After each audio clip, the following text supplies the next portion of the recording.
First things first, on behalf of McGill and the recruitment and admissions team, welcome to the McGill family, and congratulations on being admitted. So on the agenda today, we're going to go over the McGill experience, your McGill family, next steps, understanding your program, staying to get connected, and then we will take your questions. We might cover a few questions at the end of the presentation. Before we get started, I'm sure you've heard, I'm sure you've done your research. McGill announced, it's been maybe a month or a little over a month now, that learning would be in person in the fall.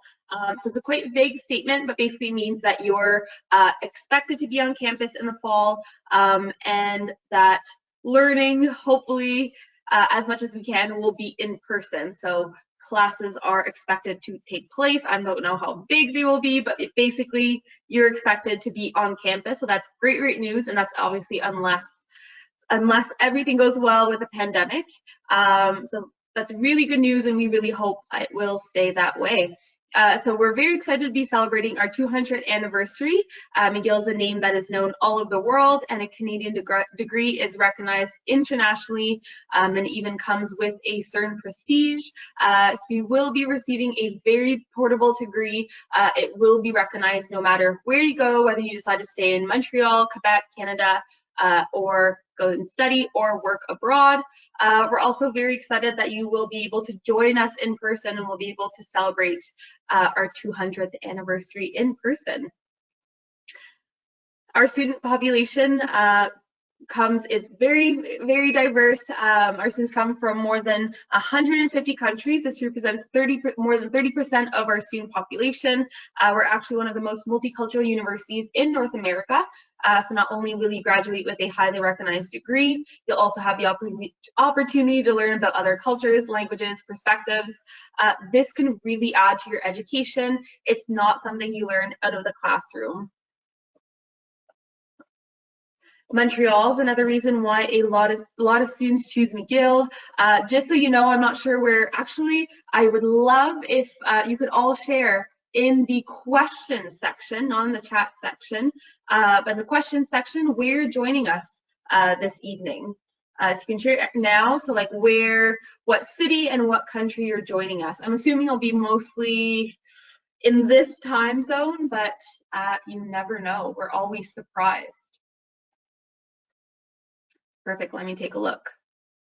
Jordan, perfect, definitely a different time zone. Montreal, Saudi Arabia, amazing. Thank you for staying up. Lovely. Massachusetts, New Jersey, Hong Kong. I'm not sure what time it is there. Thank you for joining, Nina. Jordan, Amon, Natalie, welcome. Alexandra from Paris, thank you for joining. Windsor, Ontario. Bangladesh, thank you so much for joining. It's definitely quite late there, or quite early. United States, Halifax, great.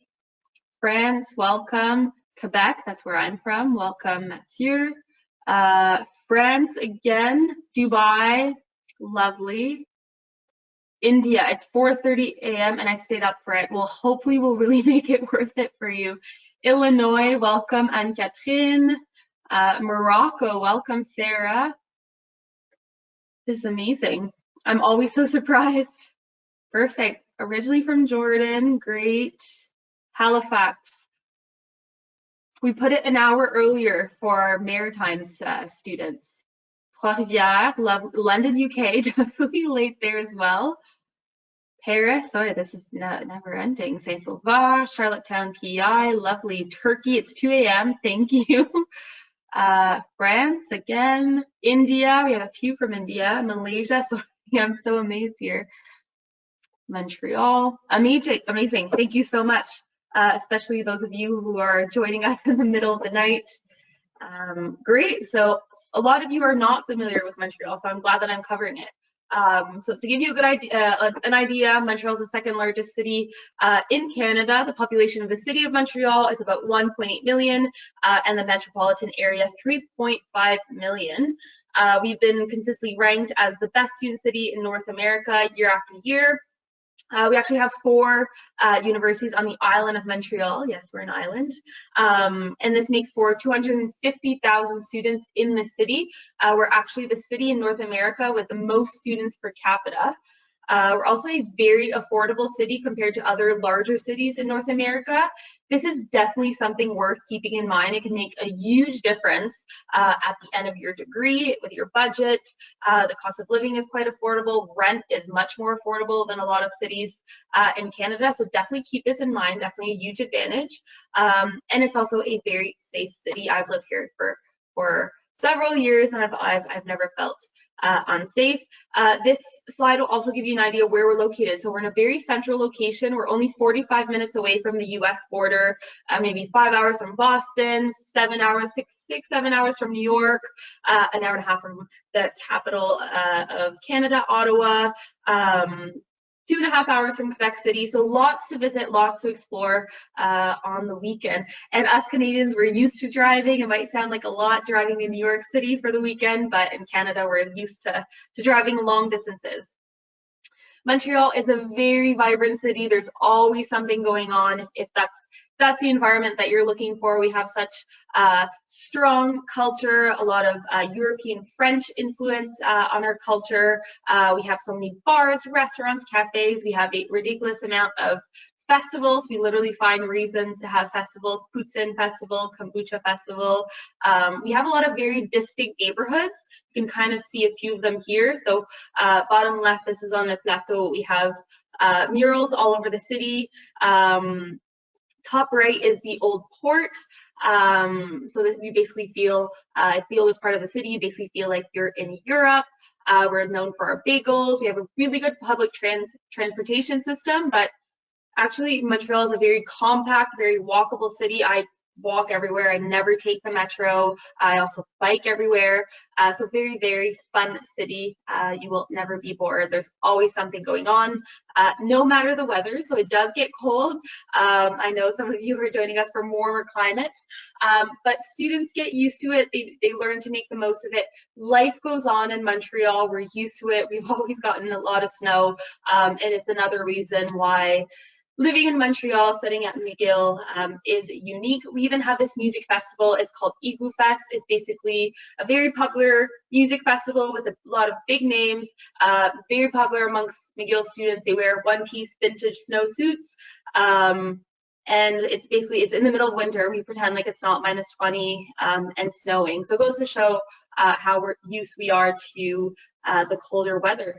So I'd like to invite Mark to tell us a bit about your experience in Montreal, your favorite part of the city, your experience moving to Montreal. Okay, yeah. So yeah, I love the city of Montreal just because there's so many different things to do. I didn't realize at the time, because I was very set on McGill. I didn't even know at the time what a great decision I made when I realized that McGill was in Montreal. There's so many different places to try food. Definitely so many different places to have poutine. There's honestly students get in like debates all the time about which poutine is the best. But there's just so many different places to visit and take advantage of. There's like the Montreal Botanical Gardens. We hosted the Olympics in 1976, so you can see some of the facilities that are still running right now. But yeah, there's just so many different areas to explore and just so many things you can take advantage of outside of just being a McGill student. So yeah.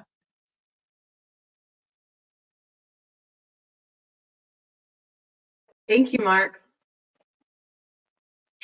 So before we jump into our campuses, I'd like to acknowledge that prior to our 200 years of history, our First Nations occupied the land that our campus is located on, which also contributes to our history as well as Montreal and Canada's history. So it's important to know that McGill has 2 campuses, the downtown campus and McDonald campus. So the downtown campus is home to 38,000 students and 40,000 is where the majority of our programs are offered. It's located right in the heart of downtown Montreal. You couldn't be more downtown. You basically have Montréal behind you, which is a green untouched mountain in the middle of downtown of the island of Montreal. And as soon as you leave campus, you're right in the heart of the city. So really, really amazing location.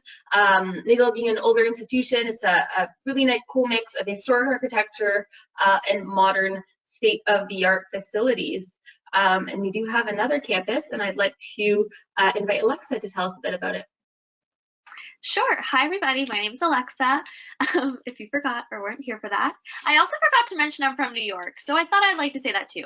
Anyway, our second campus is the McDonald campus. It's about 40 minutes away from the main campus, and there's a free shuttle that runs 5 days a week from 7 a.m. to 6 p.m. between the campuses throughout the day. So once you arrive to Mac campus, you'll notice it's a little bit different. We have a beautiful campus. If you want to go to the next slide. So our campus is on the water. Actually, I'll get to that a little bit later. So first of all, Mac campus is home to the Faculty of Agricultural and Environmental Science. It's home to the School of Human Nutrition and also the Beeler School of Environment. We also have an engineering degree at Mac for bioresource engineering. Mac campus has only 2,000 students. That's 1,400 undergraduate students and 600 graduate students. So our campus has a much smaller student body, which creates a very tight-knit community feel. It's really easy to get to know people in your program, people in your class, and professors, which is great if you want to do research. It's very easy to just approach a professor and ask to be part of their research. We have a great mix of high-tech labs. You can see on the bottom right-hand corner, we have our food lab. If you're studying nutrition or food science, you actually get to cook food for class. But we are also surrounded by nature, and we really use that to our advantage as well, getting a hands-on learning experience. And perfect, this is a great aerial shot of our campus. So you can see we're surrounded by water, which is kind of what I was talking about before. This waterfront, you can rent boats and go boating on it. So if you're not in the Faculty of Agricultural and Environmental Science, but still want to come to Mac, hop on the shuttle, go boating with friends. We have an arboretum, which has trails that classes can take place in there. So you can go hiking. We have our farmers market on campus. We have a horticulture research center. Animals, if you're studying animal science, you get to work with on campus. And then we're located in the town of St. Anne de Bellevue. So you can go out into St. Anne de Bellevue. It's about a 10-minute walk from the campus and the main buildings, or a 5-minute bike ride. And there's restaurants, bars, shopping. There's a really good thrift store, and there's a whole boardwalk that goes through the main stretch of the town. So it's a really beautiful place to just de-stress, go get food, go get lunch. And the whole campus is really just breathtaking. So if you're not at Mac, you can always take an elective or just hop on the shuttle, go apple picking in our orchards, go hiking, boating, and just come visit if you are not studying here. But that is the Mac campus. If you have any questions, please feel free to put in the chat, and I will be happy to answer all of them. That's it for me. Thank you, Alexa.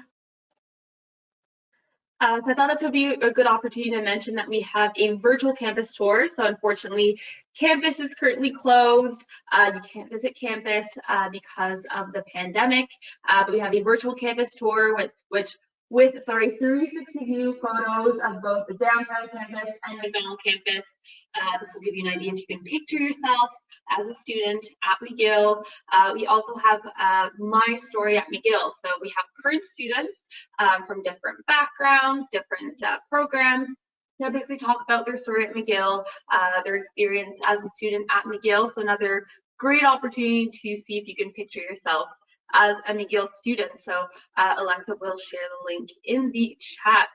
So make sure to check the chat. Alexa already shared some links in there.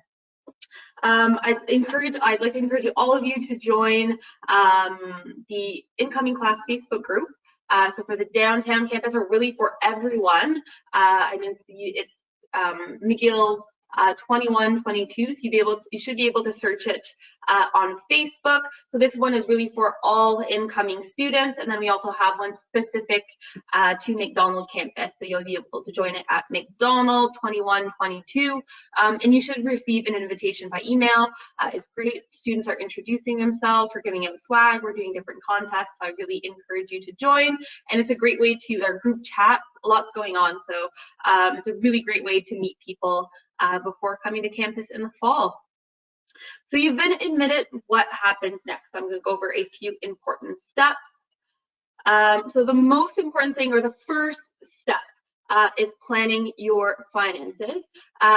We encourage you to apply for financial aid early, that is within 30 days from acceptance, so that you can properly estimate the resources available to you before you accept your offer of admission. There might be some expenses that you don't think of when you're planning your budget. This can include tuition, residence, meal plan, traveling, books, entertainment, anything that you're interested in doing in Montreal or outside Montreal. So definitely worth planning ahead of time.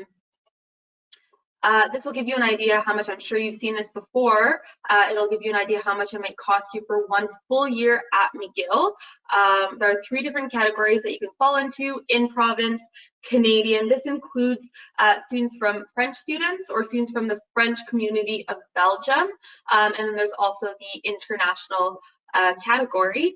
So the first line is tuition, then we have admin fees, books and supplies, which we have less and less of. Health insurance is mandatory for all international students. And then we have lodging and meal plan. The McDonald campus residences are not included here. They are on the cheaper side. And then I've converted it to different currencies. These change every day, so it's really just an estimate of how much it might cost you per year. Keep in mind it's in Canadian dollars and not in US dollars, because this can make quite the difference. You might be wondering why it varies so much in the international section and the international category. So this depends on the program you've been admitted to. Arts, education, they're on the lower end, music as well, and then management, science, and engineering are on the higher end. Things that determine this are size of the program, popularity of the program, lab, work experience included. There are a lot of different factors that can affect this.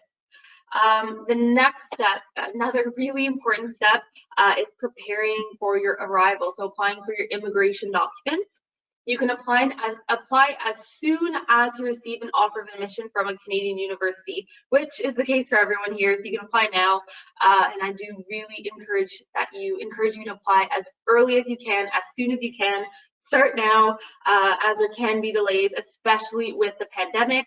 So you apply for the CEQ first. It takes between 4 and 8 weeks or longer to be processed.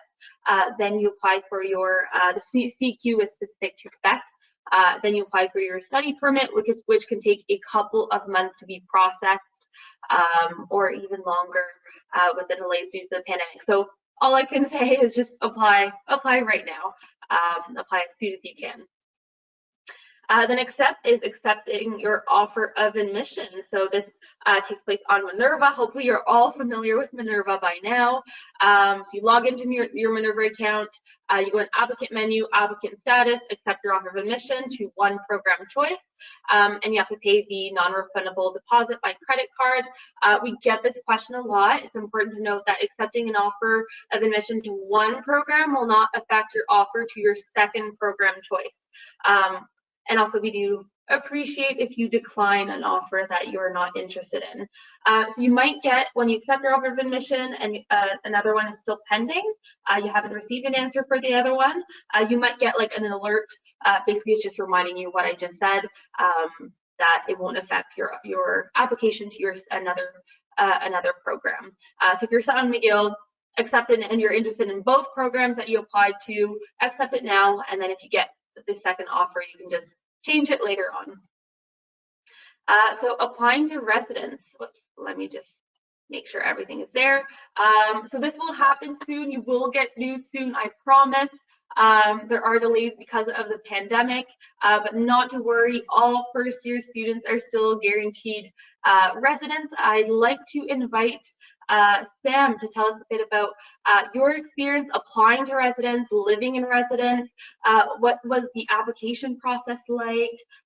Did you like your residence? Just tell us about the process. Yeah, so I was actually just like frequently answering some questions in the chat about it, so it's perfect. So I did residence my first year at McGill, and I really, really liked it. I made a lot of my close friends from residence. And how residence works is that when you sign up for McGill, there is basically this like ranking sheet where you rank your choices from 1 to 5. Most students get one of their first two choices, and even if you don't stress, because a lot of students don't know this, but there are opportunities to switch throughout the year. Residences come in different types. There's traditional style, which is kind of like the dorms you see in the movies.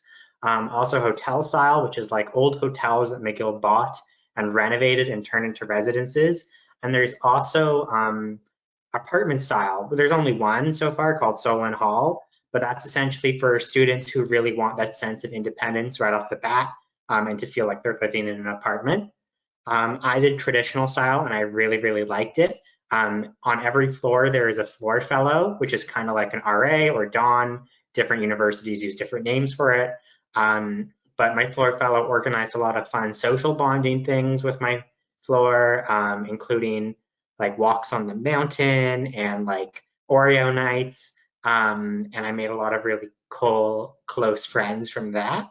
Another thing I really liked about residence is it comes with a mandatory meal plan on your one card. So that's like your McGill student ID card. And that kind of sustains you to make purchases from any of McGill's cafeterias. Comes with a certain amount of money at the beginning of the year, and you can always reload it if you run out. And what I really liked about that was as I was transitioning to this big, big change in university life, it was really nice to have at least meals taken care of. So I really appreciated that aspect of McGill as well. So that's my residence experience. Thank you, Sam. Perfect. So like I said, guaranteed for all first students. Sam covered most of it. So we have 3 different types. Whoops. We have traditional style. We have several of those. They're all either right on campus or right next to campus. Modern style, hotels converted into residences. And then independent style, basically an apartment. So basically you wouldn't have the meal plan. This is the only one that's a bit outside of the city. So all of our residences are either right on campus or within a few minutes walk of campus. This one is it's right next to my place. So it's about a 25-minute walk to a 30-minute walk to campus, or 2-3 metro stops away from campus. Is in a really, really cool neighborhood. It's in an old factory building, so it has this really cool loft look. But really all students, typically students love their experience no matter what residence they're in. There are residences as well on McDonald campus. There's Laird Hall, which is a traditional style res, and then there's Eco Res, which is an apartment style res. And none of them, neither Laird Hall or Eco Res, have a meal plan. So you have to cook your food, but you have access to the Mac Market. You can befriend a nutrition student, so you're good to go. They're also guaranteed, they're also right on campus. If you're interested in finding an apartment, if you don't want to live in residence, or if this is something you're worried about after moving out of residence, typically most first-year students live in residence and then they move off campus afterwards, but this is really up to you. We do have an off-campus housing office. They give you tips and tricks on renting in Montreal, how renting works in Montreal, the different neighborhoods. There's also houses around Montreal that are owned by McGill, so you definitely have help afterwards. There's a lot of different like Facebook groups where students will post their apartment stuff. Actually, I'd like to invite Mark to tell us a bit about your experience renting an apartment in Montreal. Yeah, so actually coming to McGill, I was really nervous because coming from the United States, it's very common to live in residence maybe 2 or 3 years. So definitely I was concerned when I learned that I'd have to move into an apartment at the end of my first year. However, McGill does an amazing job facilitating the transition from residence to apartment living. First off, they hold a bunch of conferences, basically just to help you figure out what landlords cannot ask for, where are the best places to look for apartments, how apartments are described, because there's like a different naming system for how many bedrooms are in an apartment. So they do a really great job helping transition that move from living on campus to living in residence. And in terms of finding roommates to live with, I personally did not have any issues with that. To be honest, I quickly realized that I felt the same way as many of my peers, as like, oh, am I going to find a roommate? But to be honest, it all works out in the end. I promise you, it'll definitely work out. And yeah, I guess I would say the transition was quite easy for me, and I was an only child who was, I guess, kind of, in my opinion, coddled as a kid. So if I was able to do it, I'm sure you guys can as well. Thank you for your advice, Mark, and good point. The number of bedrooms system is really interesting in Montreal, so you'll definitely hear about that once you're here. Perfect. So now for course registration, I know a lot of students get nervous about course registration, but not to worry, it will all work out. You'll really have all the information you need in order to register for your courses. I do recommend, however, preparing ahead of time. So go on our website, look at your program structure, the courses that you have to take in your program.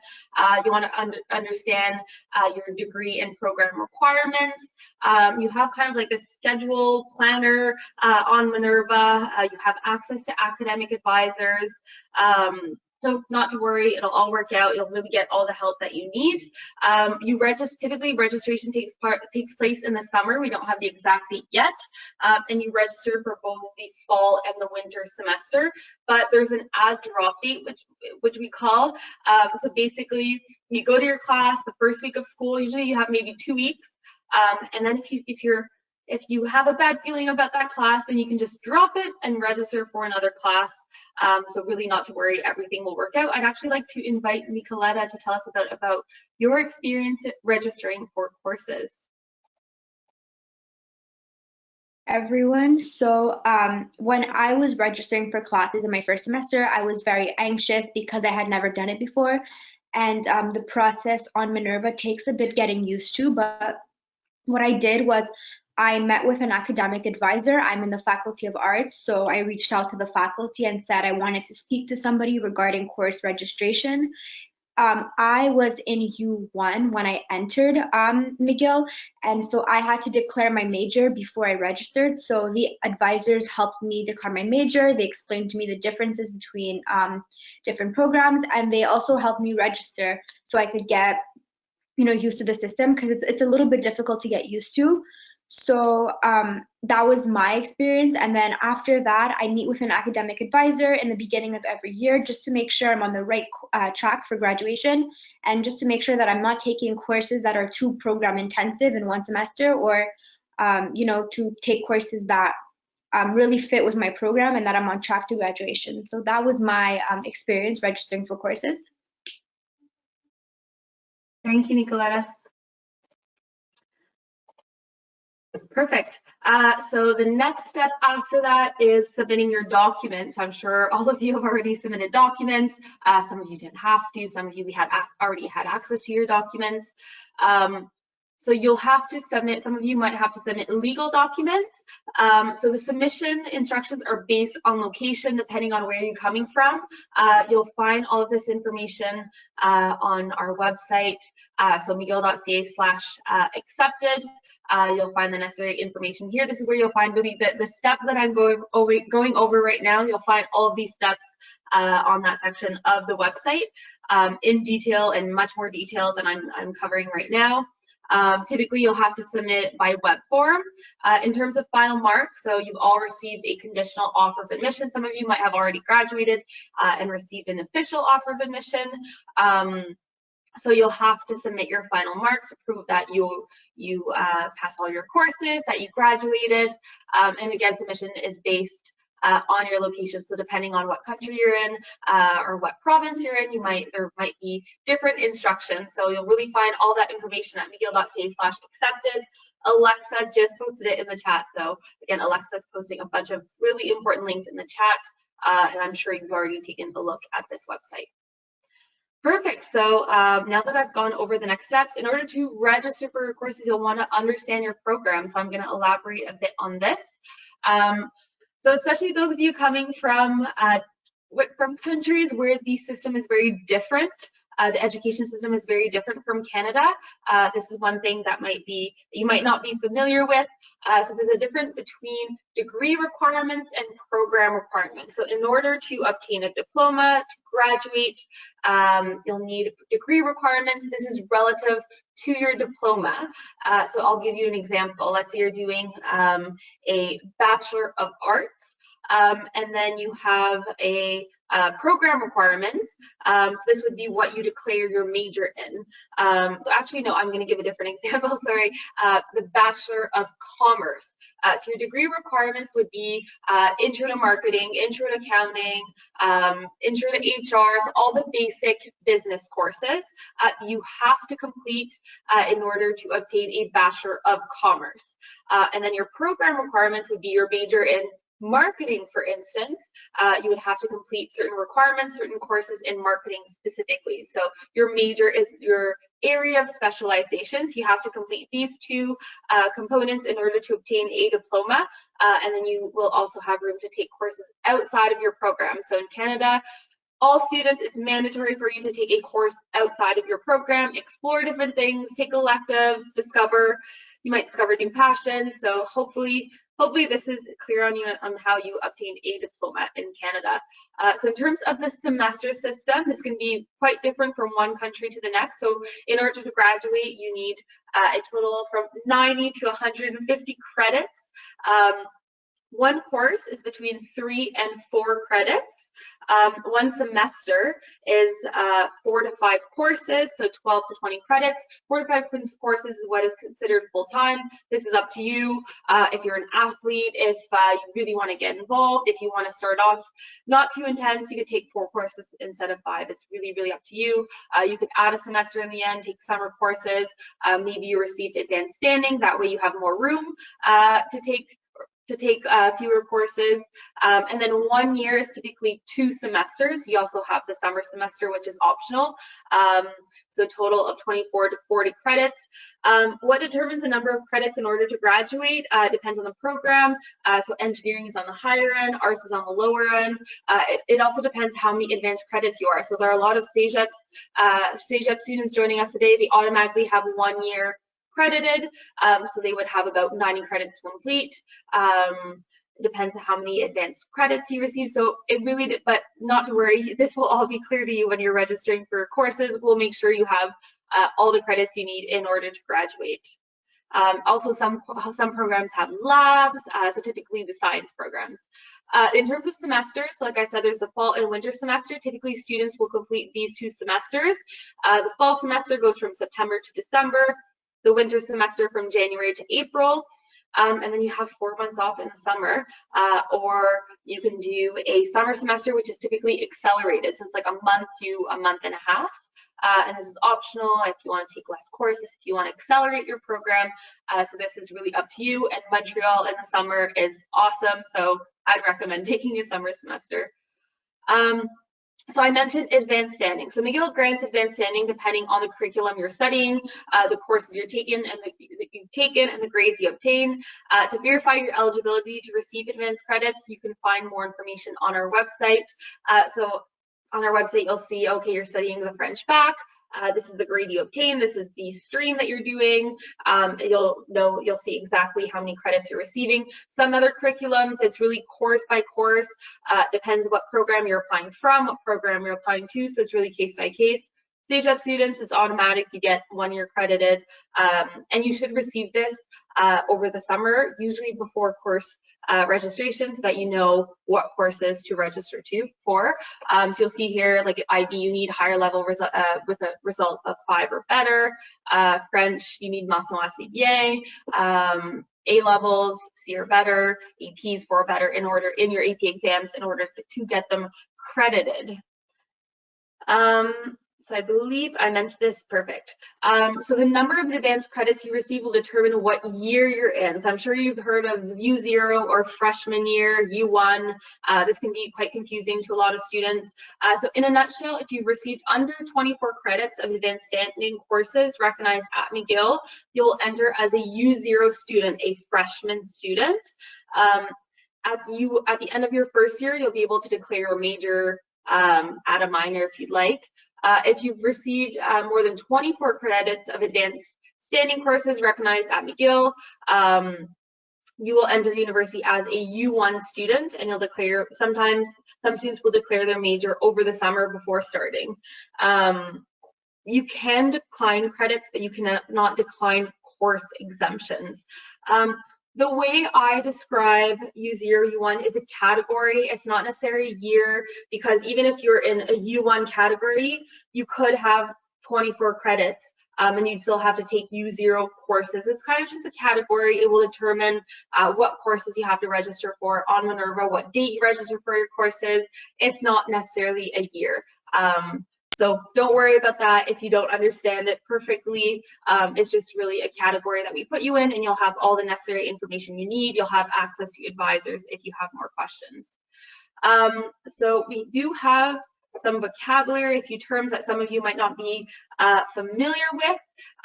So I did mention the major. Basically, it's your main area of study. It's what will be written on your diploma. It's what you specialize in. So this is between 36 to 122 credits, depending on your program. So in arts, there are about 36 credits. In engineering, 122 credits. And the rest of the credits, you have room to take another major, a minor, electives. A concentration is in, this is something offered in the Bachelor of Commerce and the Faculty of Management. Basically, 2 concentrations are the equivalent of a major. So we have very more like specific things you can specialize in, and if you take 2 of those, it's the equivalent of a major.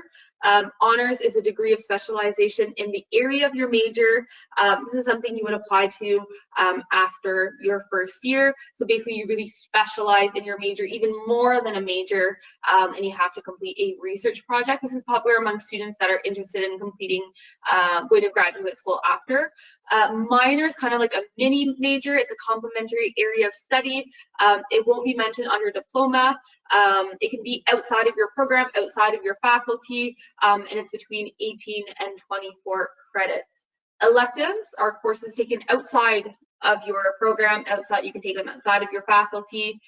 They do count towards your degree. They're actually mandatory for all students. So you have to take courses outside of your program. You can take them in anything you want as long as you have the necessary prerequisites.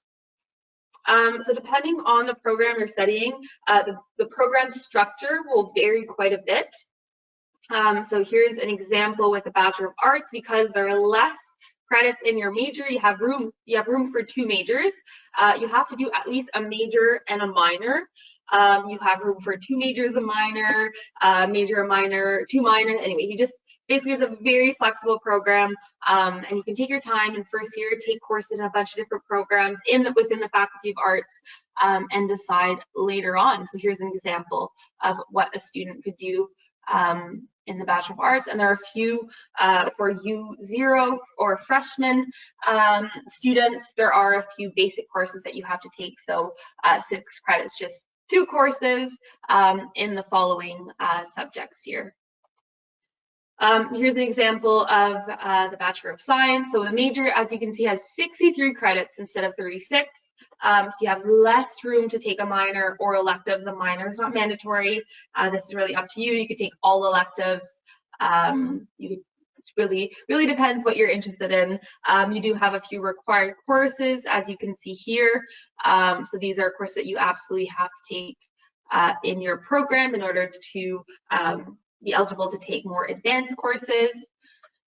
Here's an example for the Bachelor of Commerce. So you have the management core. These are your basic management courses, your basic business courses that all business students have to take, so your degree requirements. Then you can take a major, you have room for a minor, and a few electives as well.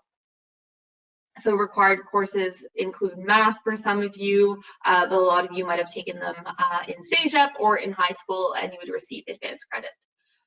Bachelor of Engineering, as you can see, there are 108 credits in your major, so you don't have a lot of room to take a minor. You might have a room to take a minor, but typically students will take electives. Here again, there are a few required courses that all students have to take if they haven't received advanced credits for them. These are basically prerequisites that allow you to take more advanced courses.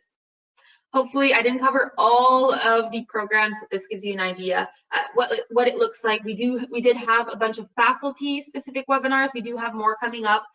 We have the recordings, you do have access to them, and then you will really dive deep into your program structure.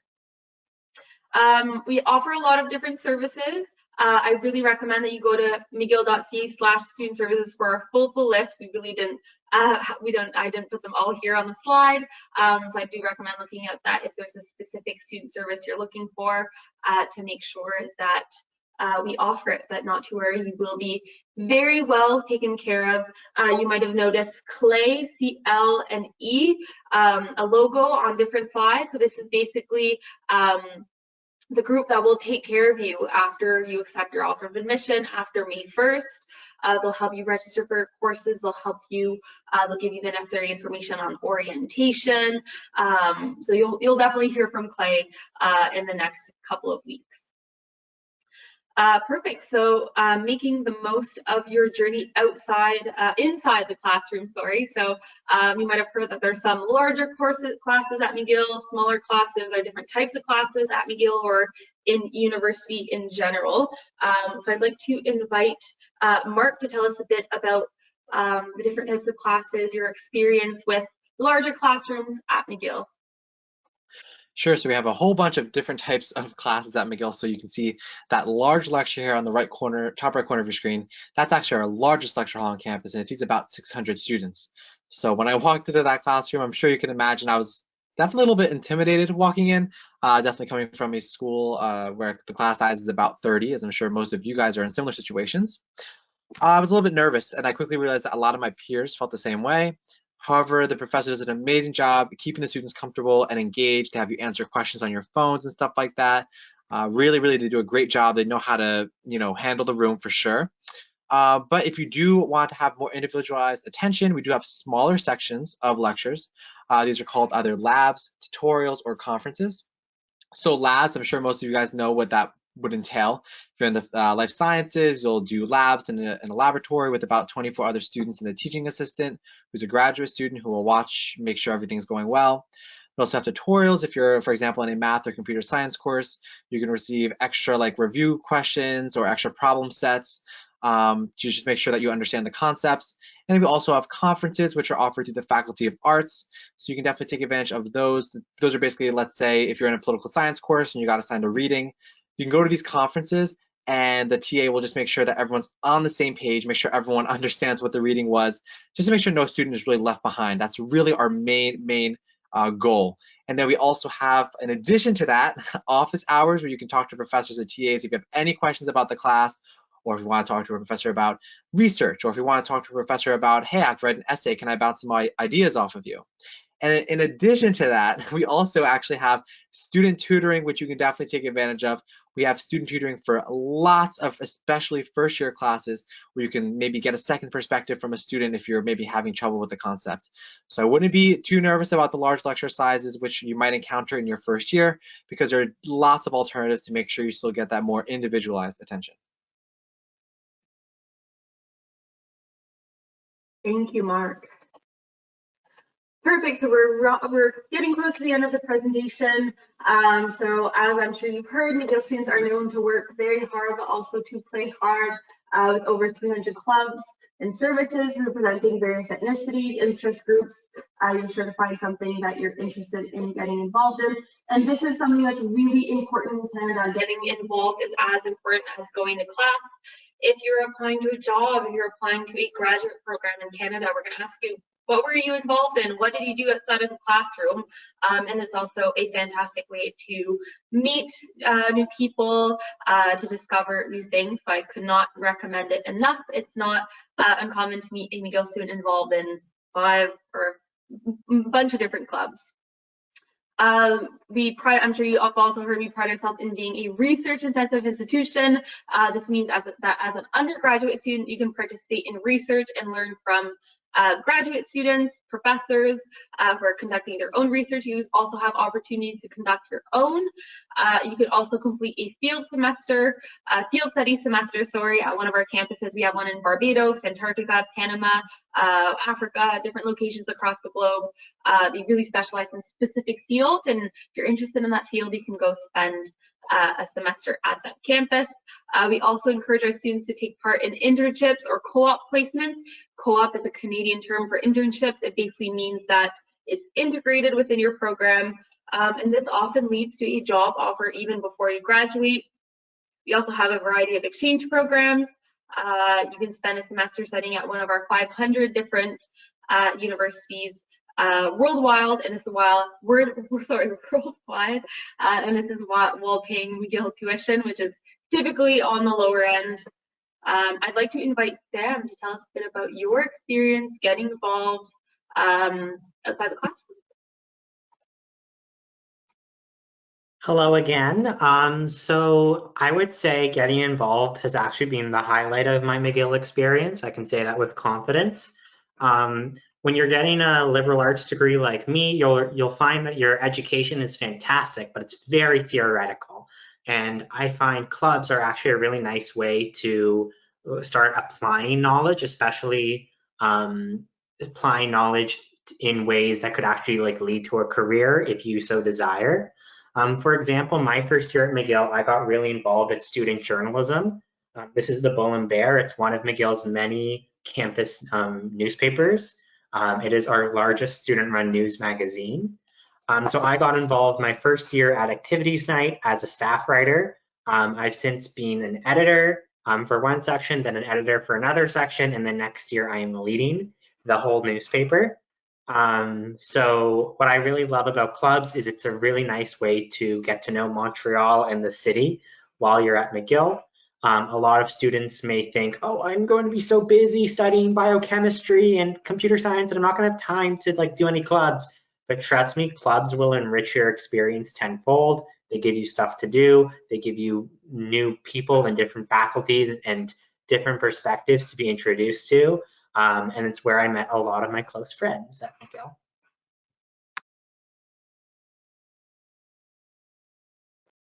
Thank you, Sam.